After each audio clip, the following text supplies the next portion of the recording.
This is part 2 of July 23rd talk on the theme of Thunderbird, Wakinyan. Wakinyan is the Lakota word. I really like it. It's composed basically of 2 words. Wakan means a spiritual force, and Inyan means creator. So Wakinyan is the name for the thunder beings, or the Thunderbird, all that. Did I just finish speaking of Carlos Castaneda's Don Juan's Eagle's Gift? And at least in that presentation, there's the evidence of a tradition of knowledge of it in a rather systematized way, is what I would say. Whether that constitutes a culture, I don't know, but it may have once been a culture. But there are other versions of culture that includes that throughout Native America.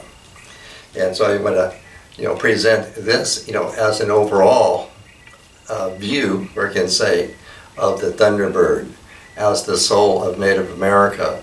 I had said last week the oversoul. The oversoul is a term that was coined by the poet philosophers of the 19th century in New England, which is very interesting because pretty much their view in that term, very well, fits, Wakinyan, the Thunderbird. So in this one, the soul of Native America. Thunderbird dwells in the vertical circle, an endless continuum, the indivisible plenum. This plenum is instinctive with the most powerful and subtle energy, the subtlest element, finer and speedier than light. It pervades the universe. No fraction of the universe is without it. Being all-pervasive, it contains, sustains, and coheres in every object in the universe. The Thunderbird is the container which is itself. Thunderbird invades, pervades, and adheres. It is both inexplicably eminent and spontaneously transcendent. Each dust mote contains in itself all of the Thunderbird, and the whole extent of this is its factor, that is the element of space. In all beings there is the space factor, and in one or all are embryonic Thunderbirds. This is the supreme real factor and basis of all the worlds. Hey. So that gives, quite a fullness for that, And I made this shield to go with that. The image here is actually rendered from a petroglyph in Eastern California in this way. I've even seen one been made out of wrought iron. But I tried to have all the elements in here. This is a little mirror, so how the reflectiveness, if I can call it that, all throughout the universe that is Thunderbird. And here's a pot chart, with zigzag thunderbolts on it. So you can see that as a rendering of a petroglyph in Eastern California. And then, here is a small Thunderbird carving. These are usually from British Columbia there. And, well, let me go over here to this. This is very unusual. You can look at this piece over here. This is from Tibet. It's amazing. The figure here, this has actually been made from a meteorite. A meteorite, the Lakota, calls this, Wakanwopka, meaning something sacred fallen to earth.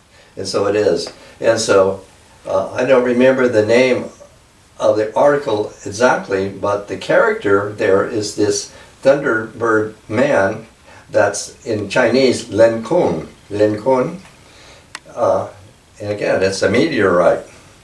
And below it, this is a dorje. This is called a thunderbolt scepter made of crystal, the crystal thunderbolt scepter here. And here is an old bronze Dorje, thunderbolt scepter here. Now these are used in ritual, you know.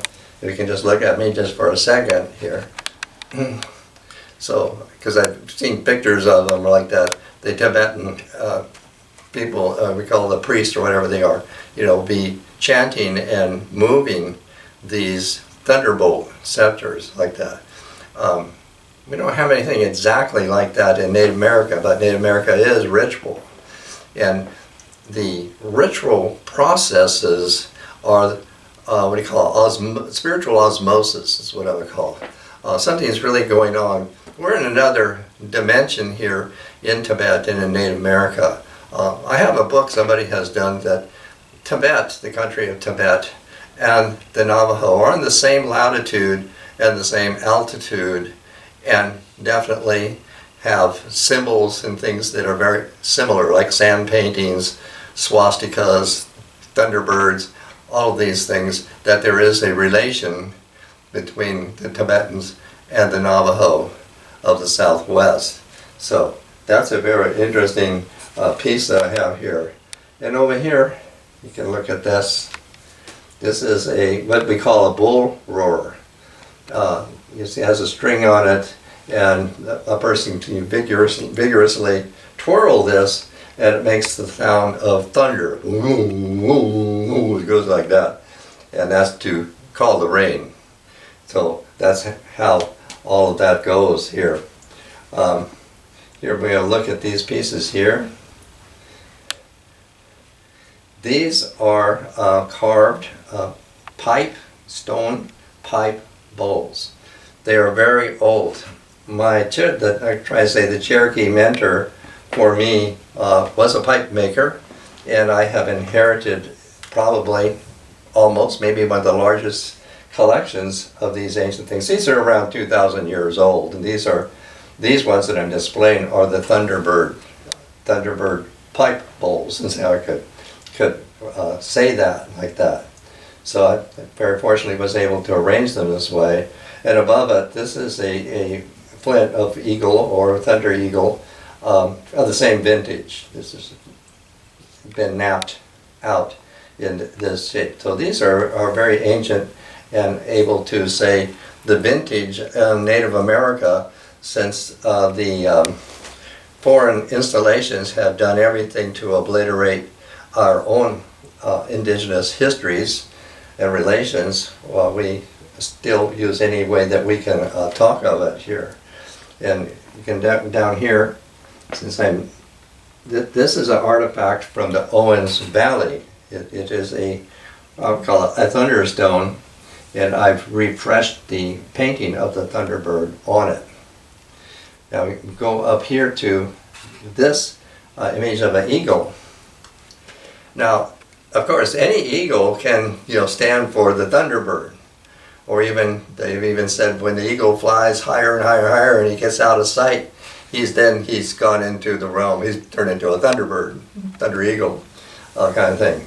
But the one bird that is outstandingly exactly the symbol of the Thunder Eagle among all eagles is the spotted eagle.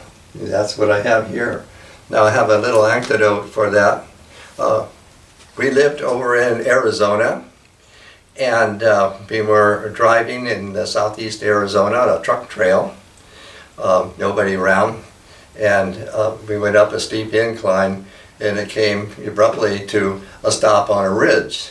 And getting out of the vehicle and looking down from this ridge, it was a very steep, narrow canyon, is what I would call it, just like that. And we could look way down in there, and there was a broad stream, at the bottom of it. And there in it was a huge spotted eagle. And this eagle was dipping his head into the water and lifting it up and swallowing the water. He was swallowing the water like that. Like that. And then as we watched him, the place was beautifully silent. I mean, really, really silent. Just the presence of silence itself. and we were too far up to actually hear the water, I think. But then the bird, took flight, as he spread his wings or her wings, So we're looking exactly down on the bird, as she is beginning to take off. And because the canyon is very narrow, to spiral upwards and upwards. And all the time we're watching from up above the eagle as she comes up, and she comes right alongside of us and continues up into the sky. Absolutely wonderful.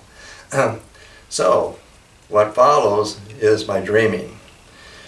In my dreaming, I was looking into the sky. In the sky is the heart of sky. The heart of sky is a four-sided opening. And as I looked at that, that began to descend, and it descended in the form of a transparent cube. A four-sided cube began to come down out of the sky. And in that cube, there sat upright the spotted eagle. Just like that, And I could see that very well. And it came down and just sort of stopped, like I would say. It just hovered right there, and I could see it very, very well. And then, as I'm looking at that eagle, she leans out and she looks at me with her right eye, right into my eye. And all I can say then on, I eats all. Because that's what filled me. And that's the wonder of the spotted eagle here. So that's how I have spoken of that. And I have one more thing I have here to look at this. This is actually a sprig of a juniper tree, but I have it here to remind me that it's standing for the cedar tree. Here in San Diego County, kind of, I guess you would say, east and north up here, past Santa Isabel, is a big mountain. And the name of that mountain is Mount Palomar. That's a Spanish name from Paloma, the dove that lives there. The Native American name is like Paua, and also Wakio, meaning the high place. But what's there is a ancient, hundreds of years old, giant cedar tree. This cedar tree is, mythically, the nest of the Thunderbird here. And all around up there are ancient milling sites and tools and so forth. And I even, at the time, had gotten a big chunk of the bark from that. The bark is used for incense if you burn it, like that. So that's why I have that here, to sort of bring this Thunderbird right here locally to ourselves here. And the other thing we're going to talk about is in India. Now, in India, there is also a Thunderbird. Like I said to you, we have this in Tibet, with a Chinese name. In India, what we have, just kind of briefly, we have a huge country. And this country is, who knows, from the beginning of time, is utterly pluralistic. Many different people, tribes, people call them nations, or like that. And regional differences, huge regional differences like that. Into that, at some time, entered people from the area of Iran. In fact, that's what they call themselves, the Aryans. And they came in and they brought their mythology and their literature, which evolved into the Vedas and so forth, and this gradually began to permeate and seem to blend into what eventually we call Hinduism and so forth. And in this Hinduism, it absorbed other traditions and so forth. And one of those is, I'm speaking of the thunder eagle here. And the thunder eagle in this is called Garuda. Now remember, the eagle that was drinking the water down in the bottom of the canyon, that's what the name of Garuda is. Garuda means he's swallowing water. Garuda here. And so I have an example of Garuda. I want to put a light on so you can see him real good right here. This is a little bronze or brass figure. This is a votive. It's about 150, 200 years old for Garuda. So he's a divine character. And what took place, through the Vedic Hinduism, he became merged with the Vedic deity Vishnu. And so Vishnu, whose name kind of means all-pervading, something universal, then the eagle, or the eagle person, became fused with that, so that he became the carrier, that is Vishnu rides on Garuda, the eagle, that sort of thing. And that it seems, having mentioned the northwest coast here, where above we have the Thunderbird, there is certainly a relation between the people of Northwest America and those parts of Asia, Central Asia, and India in respect to this. It would seem, judging by some of the names of the people in the Northwest, their ancestors came from the vicinities of these cultures at some time also.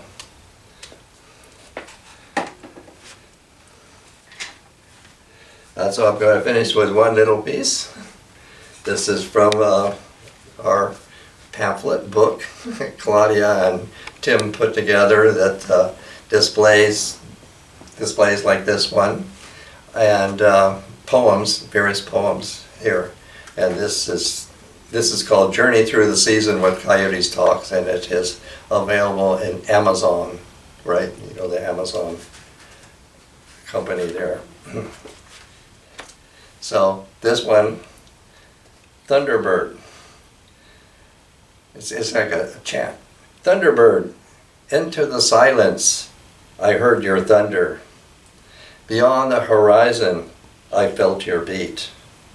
Entering my heart I know your spirit. Thunderbird, you have come for me. Into the silence I will join your thunder. Beyond the horizon I will feel your beat. Entering my heart I will feel your spirit. Thunderbird, you have danced with me.